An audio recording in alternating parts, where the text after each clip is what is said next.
জেনাকারী হচ্ছে দুই প্রকার, এক হচ্ছে বিবাহিত আর এক হচ্ছে অবিবাহিত। যদি অবিবাহিত হয় তাহলে তার শাস্তির কথা আল্লাহ পাক সূরা নূরে উল্লেখ করেছেন, আয-যানিয়াতু ওয়াজ-যানি ফাজলিদু কুল্লা ওয়াহিদিম মিনহুমা মিআতা জালদা ওয়ালা তাখুযকুম বিহিমা রাফাতুন ফি দীনিল্লাহ ইন কুনতুম তু'মিনুনা বিল্লাহি ওয়াল ইয়াউমিল আখির ওয়ালিয়াশহাদ আযাবাহুমা তায়ফাতুম মিনাল মুমিনিন। এই আয়াতের সম্পূর্ণ তাফসীর করা হয়নি, তাই আবার এই আয়াতের সংক্ষিপ্ত তরজমা এবং তাফসীর পেশ করছি। আল্লাহ পাক ইরশাদ করেছেন, আয-যানিয়াতু ওয়াজ-যানি, জেনাকারিনী এবং জেনাকারী যদি তাদের জেনা প্রমাণিত হয়ে যায়। জেনা প্রমাণিত কিভাবে হবে, যে একটি বিষয় যা উল্লেখ করা হয়নি, আপনাদেরকে জিজ্ঞাসা করছি, একজন মানুষের জেনা প্রমাণিত কিভাবে হবে যে সেই ব্যক্তির দ্বারা জেনা হয়েছে? প্রথম কথা স্বীকারোক্তি। স্বীকারোক্তি, সে যদি নিজেই স্বীকার করে যে আমার দ্বারা জেনা হয়েছে, সুস্থ মস্তিষ্কে সজ্ঞানে যদি স্বীকার করে যে আমার দ্বারা জেনার অপরাধ হয়েছে, তাহলে সে জেনার শাস্তি পাবে ইসলামিক সরকারের কাছে। জনসাধারণ শাস্তি কায়েম করতে পারে না, কারণ এই শাস্তি কায়েম করার এখতিয়ার যাকে আল্লাহ পাক দিয়েছেন তারা হচ্ছে যাদের হাতে আল্লাহ পাক ক্ষমতা দিয়েছেন, সুতরাং তারাই করবে। মানুষ নিজের হাতে আইন নিতে পারে না। তো তবে যদি আমাদের দেশে, যেসব দেশে ইসলামী আইনের বাস্তবায়ন হয় না, বিচার সালিসের মাধ্যমে যদি শাস্তি দেওয়া সম্ভব হয় আর যার জন্য তার ক্ষতিকর দিক না থাকে, কিন্তু এমনটা আছে কি? নেই। যারা হয়তো সালিসে অংশ নেবে এবং এই শাস্তির বিধান কায়েম করবে তারাই অপরাধী হিসাবে বিবেচিত হবে। সুতরাং আইন নিজের হাতে নেওয়া এই ক্ষেত্রে জায়েজ নয়। যাদেরকে আল্লাহ পাক দায়িত্ব দিয়েছেন তারা হচ্ছে সরকার, যাদের হাতে আল্লাহ পাক ক্ষমতা দিয়েছেন তাদেরকে কাল কিয়ামতে জবাবদেহি করতে হবে ইসলামী আইনের বাস্তবায়ন যদি তারা না করে। সুতরাং তাদের দায়িত্ব।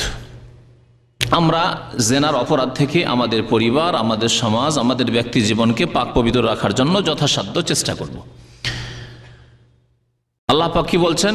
জেনাকারিনী অথবা জেনাকারী। প্রথম কথা এখানে যে আল্লাহ পাক নারীর কথা আগে উল্লেখ করেছেন, জেনাকারিনী বলেছেন কেন?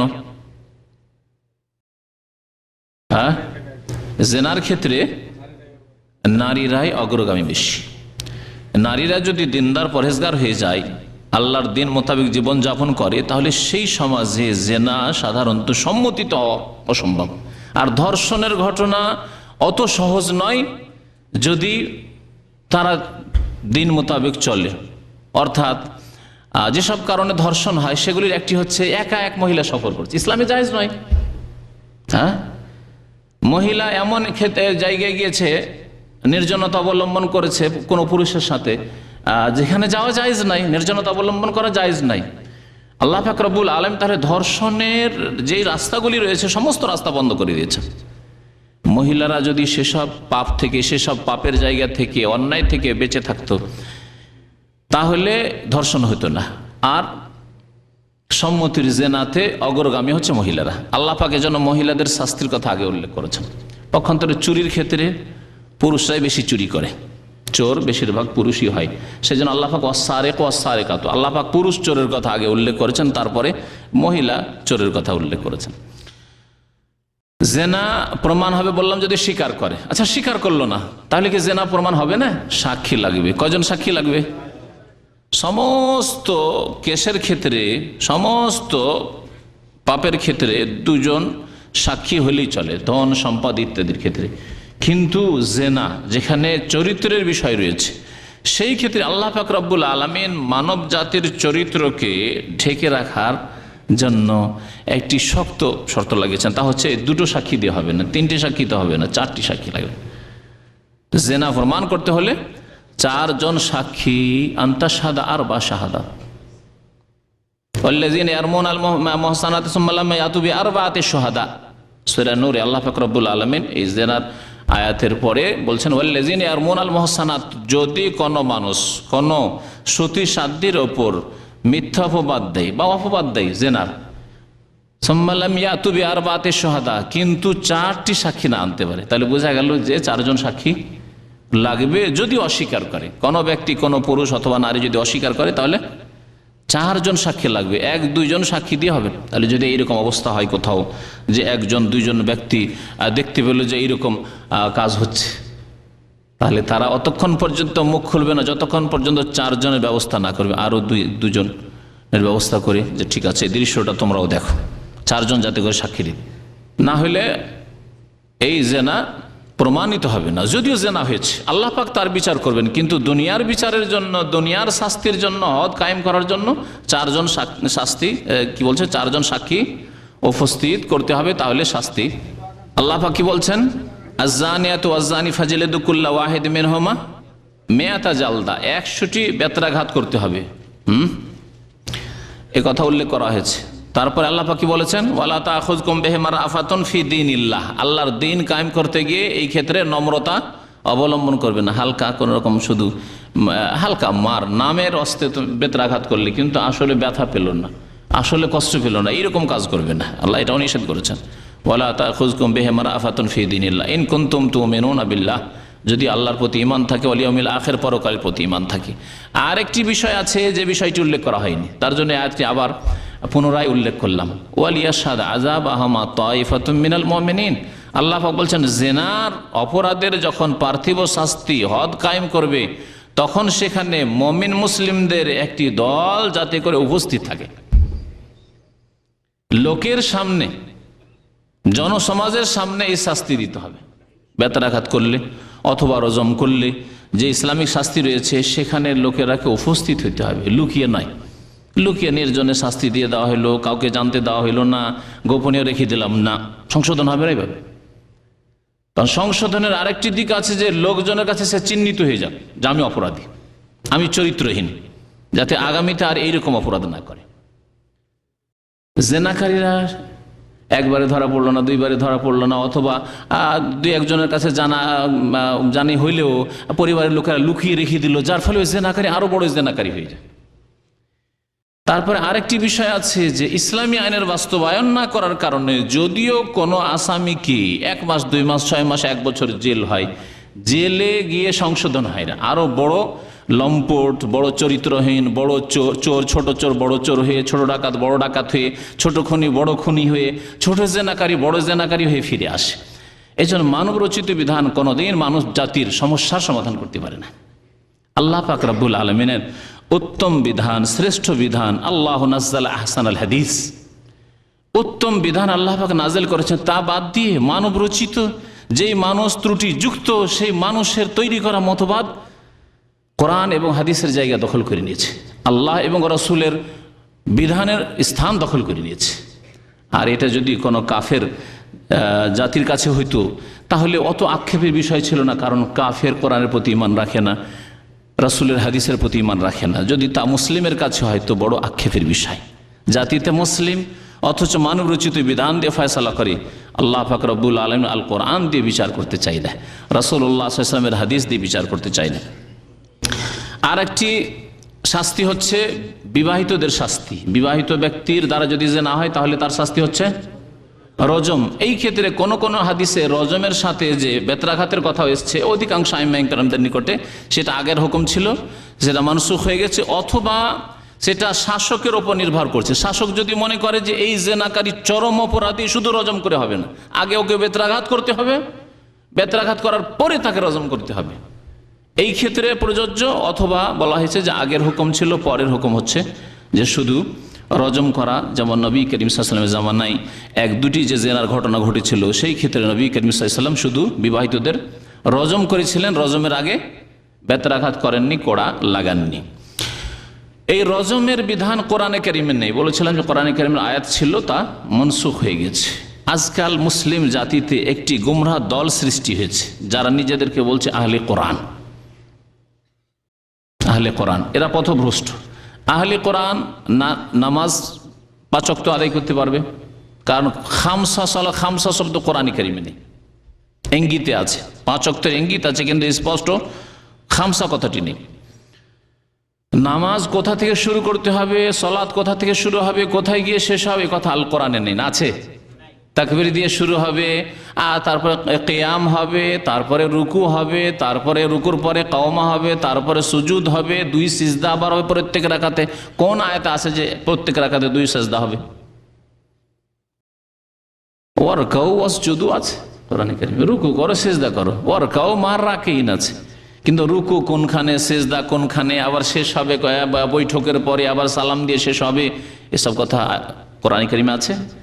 আহলে কোরআন যেই জাতিটি প্রথম এরা জন্ম নিয়েছে পাকিস্তান থেকে, ভারত তারপরে বাংলাদেশে ছড়িয়ে পড়েছে, এই পথভ্রষ্ট গোমরাহ জাতি বরং মুসলিম থাকতে পারে না কেউ যদি বলে যে কোরআনে যা আছে তাই মানবো, রাসূলুল্লাহ সাল্লাল্লাহু আলাইহি ওয়াসাল্লামের হাদিস আমরা মানবো না, তাহলে মুসলিম নয়। কারণ সে সালাত আদায় করতে পারবে, 5 ওয়াক্ত নামাজও পড়তে পারবে না, সে যাকাত দিতে পারবে না, যাকাতের কথা বিস্তারিত কোরআনে কারীমে নেই। রোজাও রাখতে পারে, রোজা কোনখান থেকে শুরু করে কোনখানে শেষ করতে হবে এবং রোজার অবস্থায় কি বিধি নিষেধ রয়েছে কোরআনে কারীমে তা বিস্তারিত নেই। হজও করতে পারবেন না, তাহলে কোনো আমল করতে পারবেন না। এইরকমই জেনার শাস্তির কথা যদি বিবাহিত হয় কোরআনে কারীমে নেই বলে সেটা করব না, মানব না, তাহলে মুসলিম থাকবে না। এই মর্মে একটি হাদিস আপনাদেরকে শোনাই। ইবনে আব্বাস রাদিয়াল্লাহু তাআলা আনহু হাদিসটি বর্ণনা করেছেন এবং হাদিস বুখারী মুসলিমে রয়েছে, রাওয়াহুশ শাইখান, সেই বুখারী মুসলিমে রয়েছে, আবু দাউদে রয়েছে, তিরমিজিতে রয়েছে, নাসাইতে রয়েছে। বলছেন খাতাবা উমর রাদিয়াল্লাহু তাআলা আনহু একদিন খুতবা দিলেন আর বললেন, ফাকাল ইন্নাল্লাহ তাআলা বাসা মুহাম্মাদান সাল্লাল্লাহু আলাইহি ওয়াসাল্লাম বিল হক, আল্লাহ পাক রব্বুল আলামিন মুহাম্মদ সাল্লাল্লাহু আলাইহি ওয়াসাল্লামকে সত্য নিয়ে প্রেরণ করেছেন। ও আনজালা আলাইহিল কিতাব, এবং তার প্রতি আল কিতাব আল কোরআন নাজিল করেছেন। ফাকানা ফিমা আনজালা ফিহি আয়াতুর রাজম, যা কিছু আল্লাহ নাজিল করেছেন তার মধ্যে একটি ছিল রজমের আয়াত। রজমের আয়াত যা আপনাদের সামনে মঙ্গলবারে উল্লেখ করেছিলাম যে সূরা আহজাবে একটি আয়াত নাজিল হয়েছিল, তারপরে সে আয়াতের তিলাওয়াত মনসুখ রহিত করা হয়েছে, কিন্তু তার হুকুম বিধান বাকি আছে, অবশিষ্ট আছে। ফাকারানাহা, ওমর ইবনে খাত্তাব রাদিয়াল্লাহু তাআলা আমিরুল মুমিনিন, দ্বিতীয় খলিফা, যার সম্পর্কে নবী সাল্লাল্লাহু আলাইহি ওয়াসাল্লাম বলেছেন আমার পরে কেউ যদি নবী হইতো তাহলে ওমর রাদিয়াল্লাহু তাআলা হইতো। কারণ অনেক ক্ষেত্রে ওহীর প্রতীক্ষায় আছেন সাহাবায়ে কেরামরা যে ওহী নাজিল হবে, এই বিধানটি এইরকম হইলে ভালো ছিল, এইরকম হলে ভালো ছিল, যে আশা করেছেন ওমর রাদিয়াল্লাহু তাআলা, যে এইরকম আকাঙ্ক্ষা চাহিদা পেশ করেছিলেন ওমর রাদিয়াল্লাহু তাআলা, সেই মোতাবেক ওহী নাজিল হয়েছে, আয়াত নাজিল হয়েছে। ওমর রাদিয়াল্লাহু তাআলা বললেন যে এই রজমের আয়াত কোরআনে কারীমে ছিল। ফাকারানাহা ওয়া ওয়াইনাহা, আমরা সেই আয়াত এক যুগে তেলাওয়াতও করেছি এবং মুখস্থও করেছি, আয়াত মুখস্থ করেছিলাম আমরা। ওয়া রাজামা রাসূলুল্লাহ সাল্লাল্লাহু আলাইহি ওয়াসাল্লাম, আল্লাহ রাসূল সাল্লাল্লাহু আলাইহি ওয়াসাল্লাম রজম করেছেন, সংসার করেছেন বিবাহিত জেনাকারীকে বা জেনাকারিনীকে, ওয়া রাজামনা, এবং আমরাও রজম করেছি, সংসার করেছি। ওয়া ইন্নী খাশিতু ইন তালা জামানুন, আমার আশঙ্কা হচ্ছে যে বেশ কিছু সময় অতিক্রম করে যাওয়ার পর, মানে কিছু যুগ চলে যাওয়ার পরে, আইয়াকুলা কাইলুন, কোন ব্যক্তি এইরকম কথা বলতে পারে, এই আহলে কোরআনের গুমরাহরা অথবা মানব রচিত বিধানে বিশ্বাসী গুমরাহ পথভ্রষ্টরা বলতে পারে, মানে যে তো রাজমা ফি কিতাবিল্লাহ তাআলা, কোরআনে তো রজমের কথা নেই, কোরআনে তো যে বিবাহিত জেনা করলে সংসার করতে হবে এই কথা তো নেই, এই কথা বলতে পারে পথভ্রষ্টরা। ফায়াদিল্লুনা বিতারকি ফরিদাতিন আনজালাহু তাআলা, যদি তারা এরকম কথা কেউ বলে তাহলে কি হবে? ফায়াদিল্লুন, তারা গোমরাহ পথভ্রষ্ট হয়ে যাবে। দেখেন আজ থেকে 1400 বছর আগে ওমর ইবনে খাত্তাব রাদিয়াল্লাহু তাআলা বলেছেন যে গোমরাহ পথভ্রষ্ট হয়ে যাবে যারা বলবে কোরআনে কারীমে নেই। আহলে কোরআন গোমরাহ হয়ে যাবে, মানব রচিত বিধানে বিশ্বাসীরা বা বাস্তবায়নকারীরা কোরআন এবং হাদিস ছেড়ে দিয়ে যারা লোকের মানুষের কথা, ত্রুটিযুক্ত ব্যক্তির কথাকে পেশ করে আর তা দিয়ে বিচার করে, তারা গোমরাহ হয়ে যাবে। ফায়াদিল্লুনা বিতারকি ফরিজাতিন, এমন একটি ফরজ ছেড়ে তারা গোমরাহ পথভ্রষ্ট হয়ে যাবে। আনজালাহুল্লাহ তাআলা, যা আল্লাহ পাক নাজিল করেছেন কোরআনে কারীমে। ফাররাজমু হাক্কুন আলা মান জানা মিনার রিজালি ওয়ান নিসাই ইযা কানা মুহসিনান। ওমর ইবনে খাত্তাব রাদিয়াল্লাহু তাআলা বলছেন যে মনে রাখবে যে রজম করা মানে যাকে সংসার করা বলি, পাথর মেরে প্রাণদণ্ড শেষ করে দেওয়া, রজম করা, সংসার করা, হাক্কুন ওই ব্যক্তির জন্য শরীয়ত সম্মত হক, ফরজ, মান জানা, যেই ব্যক্তি জেনায় লিপ্ত হবে, মিনার রেজালে, পুরুষ হোক, ওয়ান্নেসা অথবা মহিলা হোক, এজা কানা মোহসেনান, যদি সেই পুরুষ অথবা মহিলা কি হয়? মোহসান হয়, মানে বিবাহিত বা বিবাহিতা হয়। এজা কামাতিল বাইয়ানা, তো যদি সাক্ষী প্রমাণ সাব্যস্ত হয়ে যায়, এজা কামাতিল বাইয়ানা দলিল প্রমাণ পাওয়া যায়, স্বীকার করে নিল অথবা সাক্ষী দ্বারা প্রমাণিত হয়ে গেল, চারজন সাক্ষী দিয়ে এজা কামাতিল বাইয়ানা বলা হয়েছে। তাহলে যদি কেউ অস্বীকার করে তাহলে দণ্ডবিধান কায়েম করা যাবে না, অথবা চারজন সাক্ষী পেশ করতে বললাম না, তাহলে দণ্ডবিধান কায়েম করা যাবে না। আও কানা হামলুন আও এতেরাফুন, বলছেন যে হয় সাক্ষী আর না হইলে আরেকটা আপনারা বললেন কি স্বীকারোক্তি, এতেরাফ। ওমর ইবনে খাত্তাব বলেছেন এতেরাফ মানে সে অঙ্গীকার করলো, স্বীকার করলো। অথবা হামলুন, মহিলাদের ক্ষেত্রে যদি গর্ভধারণ করে অথচ বিবাহিতা নয়, বিবাহিতা নয় গর্ভধারণ করেছে, তাহলে কি হবে? যদি স্বীকার না করে,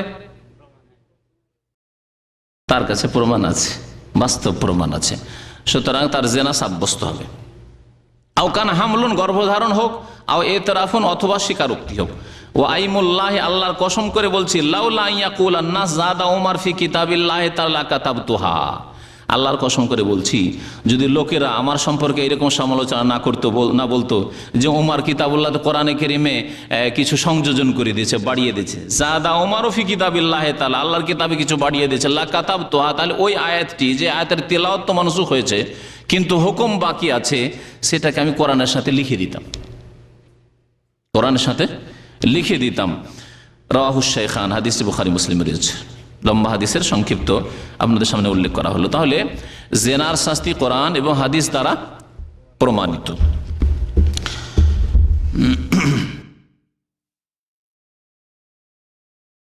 আব্দুল্লাহ বিন মাসউদ রাদিয়াল্লাহু তাআলা আনহু হাদিস বর্ণনা করেছেন যে লা ইয়াহিল্লু দামু ইমরিইন মুসলিম, কোন মুসলিমের রক্ত হালাল নয়। ইয়াশহাদু আল্লা ইলাহা ইল্লাল্লাহ, যদি আল্লাহ পাক যে সত্যিকার মাবুদ, বারহাক মাবুদ এ কথা স্বীকার করে এবং বলে মুহাম্মদ সাল্লাল্লাহু আলাইহি ওয়াসাল্লাম আল্লাহ রাসূল, লা ইলাহা ইল্লাল্লাহ শাহাদাত দেয় এবং মুহাম্মদ রাসূলুল্লাহর শাহাদাত, এই দুটি যদি সাক্ষী দেয়, ইল্লা বিইহদা সালাসিন, তবে তিনটির কোন একটি কারণ যদি হয়, আস-সাইয়্যিবুজ জানি, তার মধ্যে হচ্ছে জেনাকারী যদি বিবাহিত, সাইয়্যিব মানে বিবাহিত যদি হয়, ওয়ান-নাফসু বিন-নাফস, আর খুনের বদলে খুন, অর্থাৎ কেউ যদি কোনো ব্যক্তিকে খুন করে, ওয়াত-তারিকু লিদীনিহি, আর যদি কেউ দ্বীন ইসলাম ছেড়ে দিয়ে মুরতাদ হয়ে যায়, আল-মুফারিকু লিল জামা, এবং ইসলামের দল থেকে মানে ইসলাম থেকে বেরিয়ে যায়, অথবা ইসলামিক শাসকের আনুগত্য থেকে যদি বেরিয়ে যায়, বাগী যাকে বলা হয়, ইসলামী রাষ্ট্রদ্রোহী যদি বেরিয়ে যায়, তাহলে সেই ক্ষেত্রেও তার রক্ত হালাল হয়ে যাবে। অথচ বারহাক খলিফা অথবা বারহাক শাসক কোরআন সুন্নাহর বাস্তবায়ন করছেন, তারপরে যদি বেরিয়ে যায়, তাহলে মুত্তাফাকুন আলাইহি, বুখারী মুসলিমের হাদিস।